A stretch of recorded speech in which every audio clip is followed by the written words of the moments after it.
Acting President. I rise today to speak on the Safe Patient Care Amendment, Nurse to Patient Midwife to Patient Ratio Bill 2025.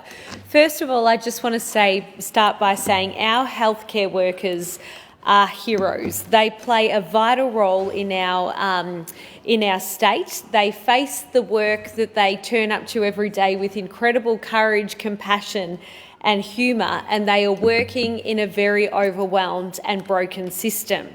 This bill at its core is about patient safety and the working conditions of our frontline healthcare workers. Its aim is clear: to mandate safer minimum staffing levels across Victorian hospitals. The government says that this will improve the safety and quality of patient care in Victoria, as well as workload arrangements for our nurses and our midwives. It builds on the 2022 election commitment developed in partnership with the ANMF, an organisation that has made no secret that it is unashamedly a political movement.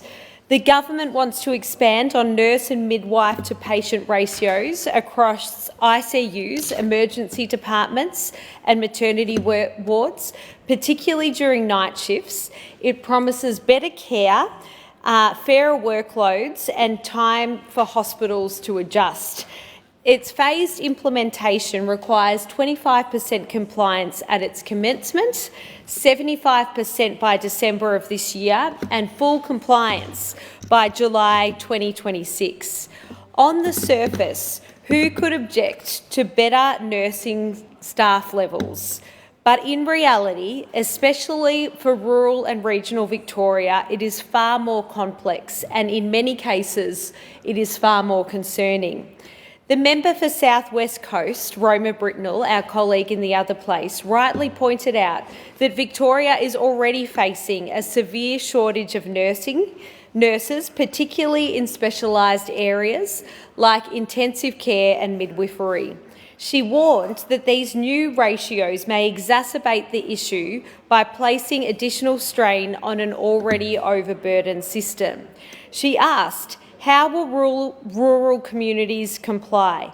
Many already lack the resource to recruit and retrain qualified and retain I'll start that sentence again.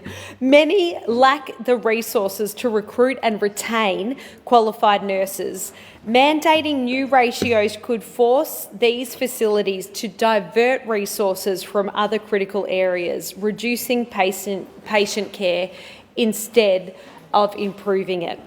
Britnell also raised that there could be unintended consequences: hospital closures, reduced services and increased risk to patients. She made clear, without significant increase in funding for recruitment, training and infrastructure, this bill's objectives may remain unattainable.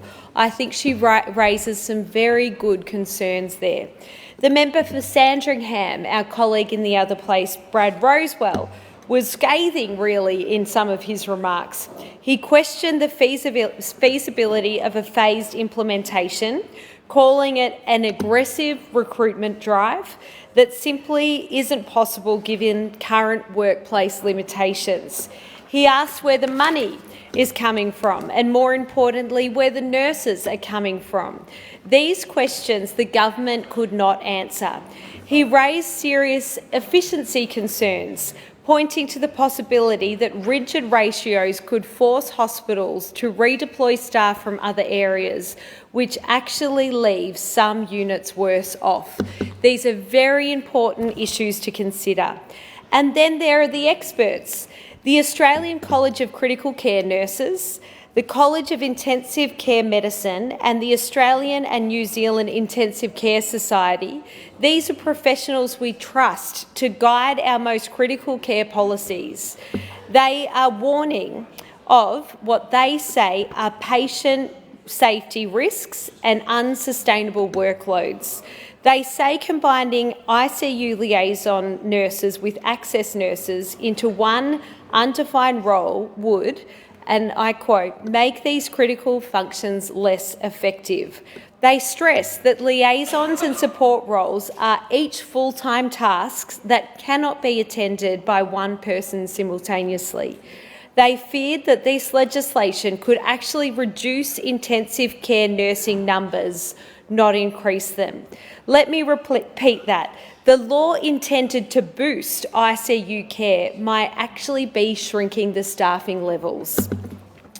These concerns are real. They are not just theoretical.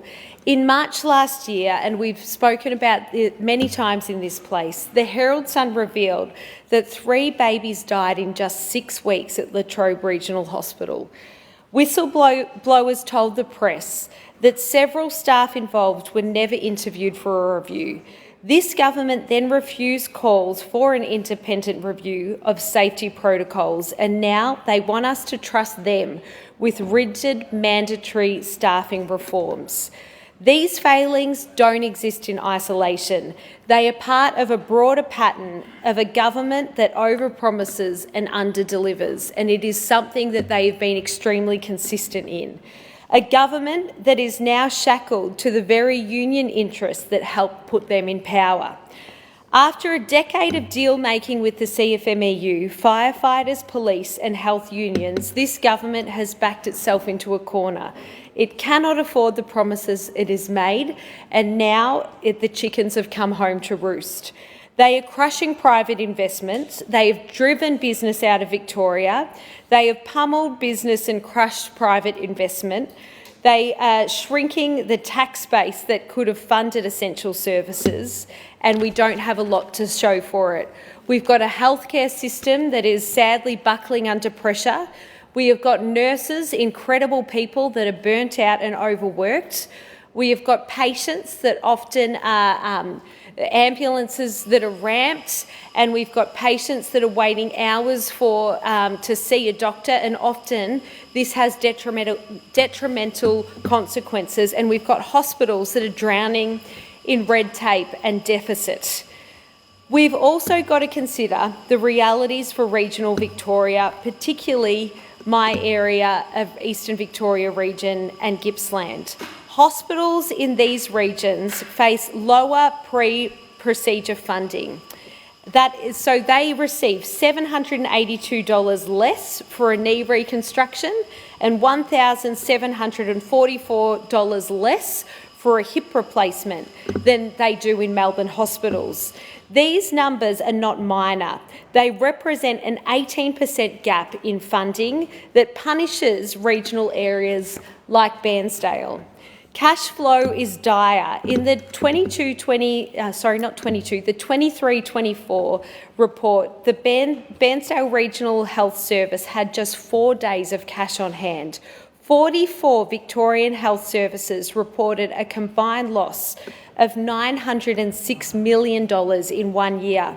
Hospitals are being told to break even by mid-2025, and how are they going to do that? They've got to do that by cutting back hospital beds, slashing frontline staff and cancelling planned surgeries. In Pakenham, locals are still waiting for the hospital, the community hospital that was promised in 2018. The government committed to 10.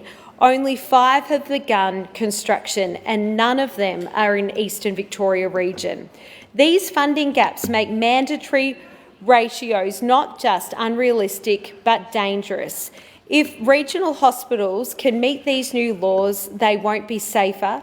They'll be forced to close wards and to turn away patients. Meanwhile, nurses are burnt out. In Bendigo, 50% of hospital staff say they plan to leave within 2 years due to workloads. Regional hospitals are overrun, underfunded and undervalued. And let's not ignore the elephant in the room, which is violence in hospitals. The Herald Sun reported that every 13 hours a healthcare worker faces violent or armed threats. There were more than 680 code black incidents in just 1 year in Melbourne hospitals alone. Hospitals can't afford PSOs, let alone extra nurses, and yet the government expects them to stretch their budgets even further still. Finally, I want to talk about another aspect, which is the housing crisis in regional areas, which is really strangling recruitment. In Gippsland, affordable rental housing has dropped by nearly 50% in just 1 year. Some hospitals need 150 rental properties just to house staff, but they can't afford to build them and they can't afford to buy them. Petrol prices and cost of living pressures hit rural nurses the hardest, many driving long distances, and if the numbers don't stack up, they simply have to leave. There is also a community aspect to this. Community support really matters. Nurses need to feel like they belong. They play such an incredible, vital role that takes every part of them, and they need to make sure that they are part of a community where they belong and where they are supported and encouraged. But if their partners can't find jobs, if their kids can't get into school, they move on. Colleagues in roles like this become like family in these places, and when everyone's burning out, even those ties are temporary. So I will be clear, we all want better nurses and better nursing and midwife staffing. We all want that. We all want safer hospitals and stronger care. But this bill, this rigid, top-down, union-driven piece of legislation ignores some of the facts on the ground. It ignores the staffing shortage, the cash crisis, the rural discrepancies, the basic infrastructure failures that plague our healthcare system. It ignores the experts, it ignores the tragedies, and it ignores the realities of regional Victoria. If the government truly wants to improve patient care, it must fund services properly. It must consult genuinely, and it must support flexible, achievable solutions that work for every community, not just the ones within the tram tracks. Thanks so much.